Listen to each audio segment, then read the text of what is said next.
नमस्कार साथियों, पूरब टाइम्स की पेशकश समीक्षा में आज हम चर्चा करेंगे कि क्यों या तो राहुल गांधी को कांग्रेस का अध्यक्ष बन जाना चाहिए या फिर कांग्रेस को भूल जाना चाहिए।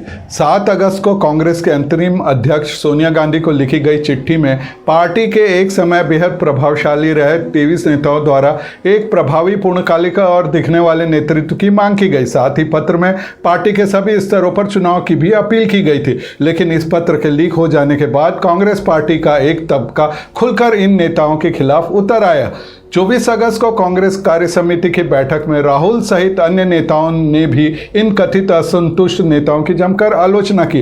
बैठक में पत्र की टाइमिंग, मंशा और पत्र लीक किए जाने पर भी सवाल उठाए गए। अंततः वापस सोनिया गांधी को कार्यकारी अध्यक्ष बनाया गया और यह भी तय किया गया कि 6 माह के भीतर कार्य समिति की बैठक बुलाकर पूर्णकालिक अध्यक्ष बनाया जाएगा। इसके बाद सोनिया गांधी ने कहा कि अब सब ठीक है और सभी मिलकर कांग्रेस को आगे बढ़ाएं। इसके बाद उनमें से अनेक नेताओं के पर कतरने के कार्यक्रम शुरू हो गए। वहीं उनमें से कुछ नेता मुखर होने लगे।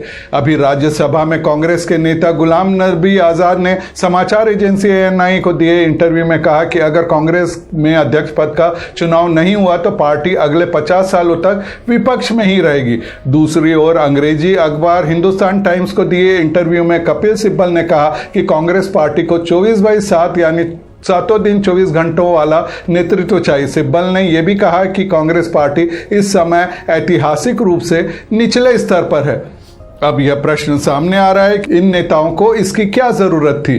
दरअसल राहुल गांधी के अनिर्णय ने गांधी नेहरू परिवार को एक ऐसा झटका लगवाया जो इससे पहले शायद ही कभी लगा हो। परिवार के आगे बढ़ाए हुए लोगों ने ही उनके खिलाफ बगावत का बिगुल फूंका। बगावत पहले भी हुई मगर 2 बातें कभी नहीं हुई। एक, उन लोगों ने कभी बगावत का झंडा नहीं उठाया जिन्हें परिवार नहीं आगे बढ़ाया हो। दूसरे, बगावत पहले कभी भी कमजोरी के टाइम नहीं हुई। पार्टी 6 साल से विपक्ष में है और सामने प्रतिद्वंदी मजबूत है। ऐसे में जरूरत थी नेताओं को एकजुट रहने की। लेकिन इसी समय राहुल के बाद एक अच्छे रिटायरमेंट के हकदार सोनिया गांधी को भी चुनौती दी गई। ऐसा नहीं था कि उन सबको राहुल से परहेज था, मगर राहुल के अनिर्णय ने इन सभी के मन में कई शंकाएं पैदा कर दी। इन्हें लगा कि सोनिया के बाद राहुल खुद न बनकर अपनी पसंद के किसी भी व्यक्ति को अध्यक्ष बनवा देंगे।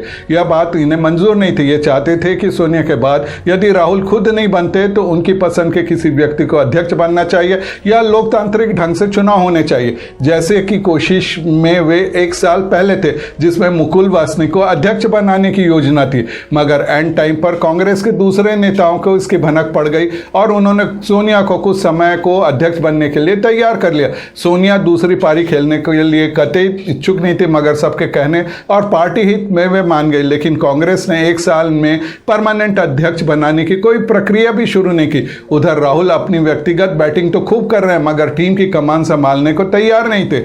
मगर इस बड़े झटके के बाद भी वे हिल गए हैं।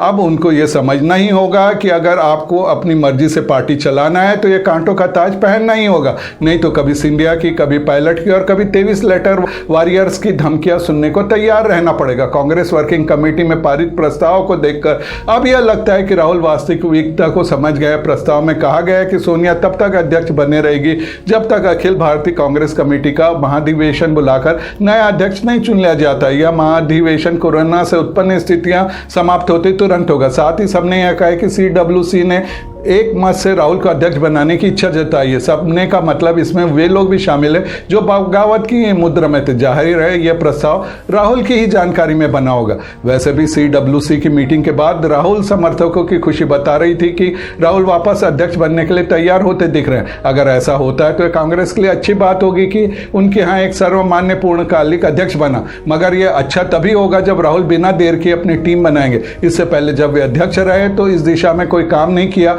और बाद में इस्तीफा देते हुए शिकायती अंदाज में कहा कि उन्हें काम करने नहीं दिया गया।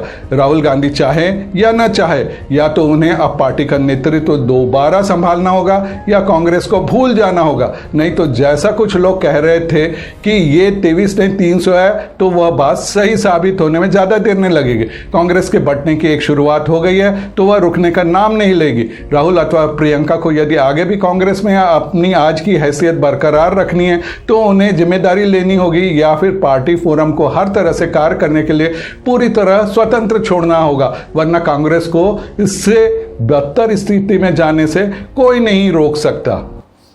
साथियों, आपको आज की यह समीक्षा कैसी लगी? कृपया अपने कमेंट व सुझाव हमें अवश्य दीजिएगा। नमस्कार।